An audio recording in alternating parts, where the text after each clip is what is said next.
Olá, tudo bem com vocês? Hoje a tia Lohana vai falar com vocês sobre regionalização, regiões e como que o espaço brasileiro foi modificado de acordo com o tempo que nós vimos da formação do território brasileiro até os dias atuais e como isso vai se modificar no nosso dia a dia e como isso pode modificar de acordo com os anos. Vamos começar pelo ponto principal. Brasil 1500.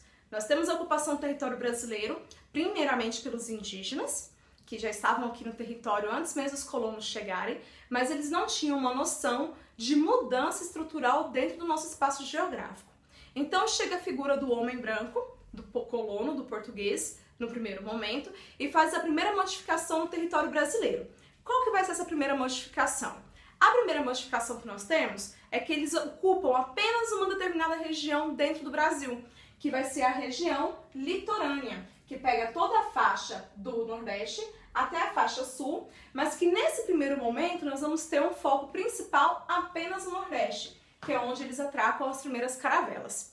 Chegando ali no Nordeste, eles vão ficar na região que nós conhecemos como hoje a região da Bahia. Então eles ficam na região baiana, que é onde Salvador também vai ser nossa primeira capital, e logo em seguida eles começam a ocupar essas outras regiões, sempre na faixa litorânea. Mas por que, professora, logo a faixa litorânea? Quando os portugueses chegam, eles vêm de quê? De caravelas. Então eles precisam ter lugar para estacionar essas caravelas e ficar mais fácil de se locomover no espaço. Então, para eles chegarem onde tem mar e ter saída também por onde eles chegaram para mandar as mercadorias que eles extraíram aqui do Brasil, era mais fácil pela faixa litorânea. Então, nesse primeiro contexto que nós temos, o Brasil ele é ocupado e delimitado apenas pela faixa litorânea, até porque o colono ainda não tem noção de que é todo o território brasileiro. Ok, primeiro momento, entendido. Quando os colonos começam a chegar e outras coroas começam a vir também para o Brasil, nós vamos ter um aspecto diferente, porque aí Portugal não quer mais aceitar as pessoas ficarem no território que supostamente eram deles, porque eles conhecem primeiro e eles exploram primeiro. Então, os outros coroas que vêm para o Brasil, como a Espanha, como a França, como a Holanda, eles começam a se disseminar pelo território brasileiro, mas sempre com foco para a região litorânea, que era a região mais fácil de conhecer. Até que a gente muda o cenário brasileiro, Portugal não vai ter um bom comodismo em relação a isso, outras coroas virem e ficarem no seu território. Nós vamos ter então, com a coroa espanhola, o Tratado de Tordesilhas, que é o primeiro grande tratado que o Brasil tem em delimitação territorial. O que foi o Tratado de Tordesilhas? O Tratado de Tordesilhas ele vem e deixa toda a faixa litorânea para Portugal e a faixa interiorana, pegando também nossos países da América do Sul, né, nossos vizinhos, ficando para a Espanha. E aí a gente vai ter o que a gente começa a ter como urbanização. Não a urbanização como a gente conhece hoje, mas uma urbanização voltada para o processo de extração e exploração do território brasileiro. Lembrando que o Brasil foi um país de exploração e depois um país de colonização, porque aí o território ele cresce, a gente vai ter várias pessoas vindo de vários lugares do mundo para cá, várias culturas, várias etnias, e aí começa um processo de urbanização miscigenado, ok? Partindo desse primeiro momento que a gente vai ter aí da história do Brasil, a gente agora entra dentro do conceito geográfico. Veja bem, nós temos primeiro a utilização do espaço litorâneo do Brasil, por causa das formas que as caravelas chegavam, e também toda a mercadoria que era comercializada no Brasil ia também por caravelas. No segundo momento, nós temos o Tratado de Tordesilhas, que divide o Brasil em duas grandes faixas, e depois nós vamos ter aí no contexto histórico as Seis Marias, que também foi a divisão de terra totalmente desproporcional pelo tamanho que era o território brasileiro, pelo tamanho que é o território brasileiro, e depois as capitanias hereditárias. Lembrando que todas essas divisões que teve no Brasil não foram de sucesso justamente pelas grandes extensões de terra e não tinha como uma ou duas famílias dominarem toda a região que era dividida e doadas para eles, então tiveram que fazer outro tipo de processo de delimitação de território e ocupação de território. Isso a gente vai ver com mais precisão quando a gente vai ter a mudança de Salvador como capital do Brasil para o Rio de Janeiro. O Rio de Janeiro ele é construído pela característica da coroa portuguesa vir e comandar o Brasil, já no Brasil Império, e aí a gente vai ter uma conscientização maior do contexto de sair do Nordeste e vir para o Sudeste do Brasil. E aí a gente começa a utilizar mais esse território que antes não era utilizado. E nesse contexto também a gente vai começar a utilizar o processo de locomoção. Antes a gente tem apenas as caravelas para se locomover, e quando a gente traz para a região Sudeste esses conceitos, a gente vai ter uma outra forma de se locomover. Começa aí a vir os casos dos trens, as ferrovias, né, que era muito importante nessa época, e também naquela época surgem os conceitos de carro, que a gente vai ver desde muitos anos já na União Europeia, na Europa, que surge no século XVIII pela Revolução Industrial, e aqui no Brasil, ainda por não ter vias de locomoção, não ter uma mobilidade urbana muito eficiente, nós vamos ter a utilização de charretes e cavalos, que era também uma grande forma de se locomover e que facilitava bastante a vida desse colono, desse urbanizador, desses bandeirantes nessa época, ok? Voltando agora para a geografia atual. Nem tanto atual, né? Pegando pelo primeiro eixo, nós vemos aí o conceito histórico e agora a gente vai entrar no contexto mais modernizado. O Brasil ele não tinha essa característica que nós estamos vendo no mapa desde o seu princípio, né? Então a gente vai ter vários mapas que vai mostrar pra gente essa evolução do território brasileiro de acordo com a ocupação que nós vamos ter dos povos que vieram para cá e modificaram nossa geografia. Atualmente, esse é o nosso cenário, essa é a nossa divisão. É a divisão proposta pelo IBGE, mas esse mapa aqui ele vem de uma modificação desde os anos de 1910, onde nós não íamos ter ainda o conceito do Acre, nós não tínhamos ainda Rondônia, o Mato Grosso ainda estava numa disputa com o Paraguai, que é um contexto que nós vamos ver bem mais pra frente, juntamente com o professor de História. Então, para chegar nesse cenário de 26 estados mais o Distrito Federal, nós tivemos várias disputas, várias formas de modificação do espaço territorial e assim também vários outros aspectos que influenciaram na construção dessas regiões. Pois bem, quem delimitou o território brasileiro? Nós hoje temos um órgão responsável, que é um órgão do governo federal, que se chama IBGE, Instituto Brasileiro de Geografia e Estatística.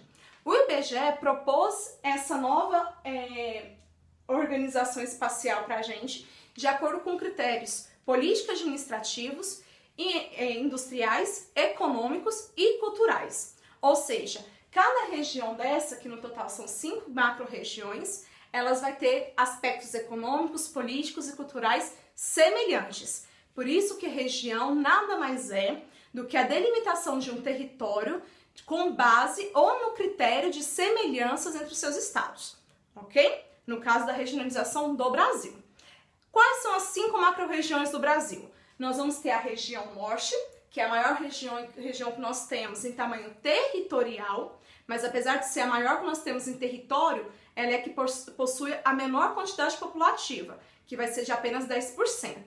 Nós vamos ter a região nordeste, nós temos a região sudeste, centro-oeste e o sul do Brasil. Atualmente, na parte mais nova da história da geografia do Brasil, nós vamos ter a criação de 2 novos estados. O primeiro na década de 60, que foi a criação de Brasília, no governo do Juscelino Kubitschek, que ele cria justamente Brasília no meio do país, que é uma forma de ter uma logística mais viável, mais eficiente e uma mobilidade maior por todo o território brasileiro. E na década de 80, no ano de 1988, nós vamos ter a divisão do estado de Goiás com o Tocantins, criando um novo estado, que é o estado mais novo que nós temos. Então, dentro das características do IBGE, o Brasil vai ter 5 macro-regiões, divididas entre Norte, Nordeste, Sudeste, Centro-Oeste e Sul, onde nós temos uma capital principal, que é Brasília, que foi criada na década de 60. Lembrando que Brasília pertence ao Centro-Oeste e o Tocantins, mesmo sendo aí a divisão de Goiás, ela não pertence à região Centro-Oeste. Tocantins pertence à região Norte, pelos seus aspectos culturais, vegetais e naturais serem mais predominantes com o amazônico do que com o cerrado brasileiro, ok? Outra forma de caracterizar o território brasileiro vai ser pelas regiões geoeconômicas, que a gente sai de todo o conceito cultural e foca apenas na economia. O geógrafo Pedro Geiger, ele cria em 1960 esse cenário para facilitar a entender a economia e a dinâmica econômica do Brasil.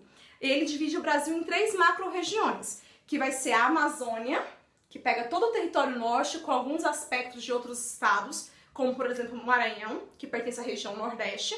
Nós vamos ter o Nordeste e nós vamos ter o Centro-Sul, que engloba tanto o Centro-Oeste brasileiro, o Sudeste e o Sul do Brasil. Como que funciona, professor, então, essa logística das regiões macro, aí, das macro-regiões do Pedro Geiger?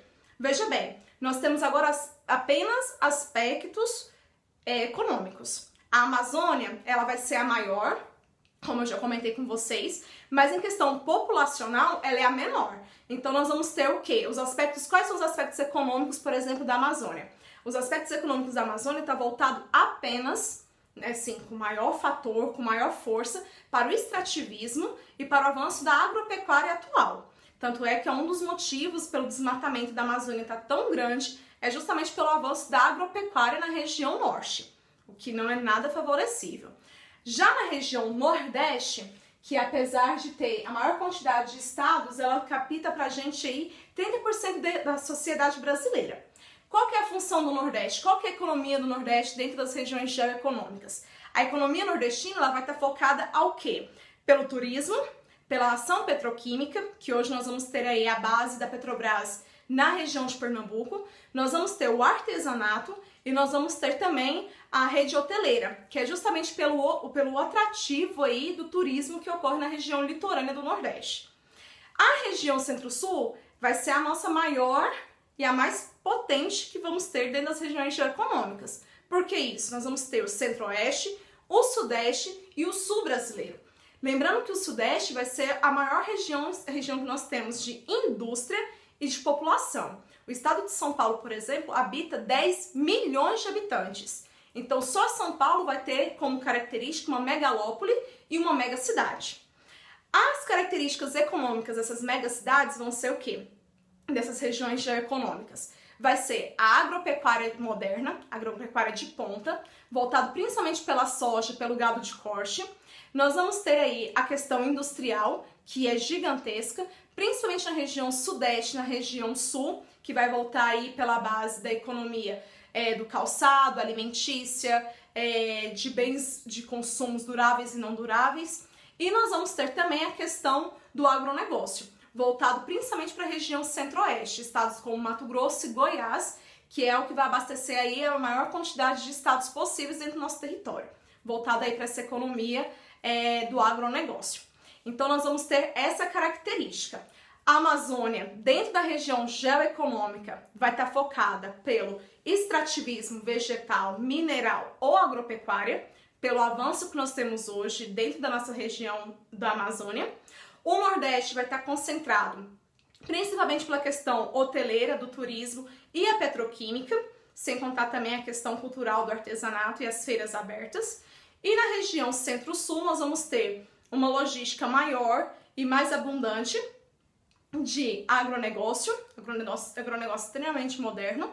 Nós vamos ter também aí as características alimentícias e indústrias de bens duráveis e não duráveis, que é o que vai armazenar e vai distribuir para as outras regiões do Brasil também, características de materiais que outras empresas precisam. E sai da gente aí, da nossa região, esse consumo para outras empresas. Lembrando que região, ela está em constante transformação, até porque o espaço geográfico está em modificação.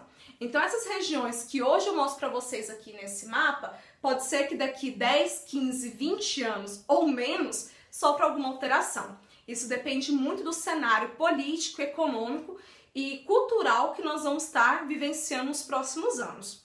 Outra coisa também que a gente não deve esquecer é que a região ela pode ser definida tanto por aspectos culturais, sociais, políticos ou culturais, ok? Então a gente tem que ficar esperto com isso. O mapa ele pode representar tanto as questões administrativas e políticas, como esse que eu estou mostrando para vocês, ou ele pode vir com características, por exemplo, dos domínios morfoclimáticos, ou do clima, ou da região que tem a maior concentração de indústrias. Então, tudo isso vai depender do que eu quero retratar no meu mapa. Esse é o que o IBGE trabalha pra gente. Então esse é o mapa oficial que nós temos administrativo. Política administrativa, que trabalha 5 macro-regiões. Mas podemos trabalhar também com outros tipos de mapas, abordando regiões pequenas ou grandes, micro ou macro-regiões, ok? Hoje a tia Lohana fica por aqui, eu espero ver vocês em breve, estou com saudades. E lembre-se, não é férias, estudem, porque logo vamos estar juntos novamente, ok? Beijos!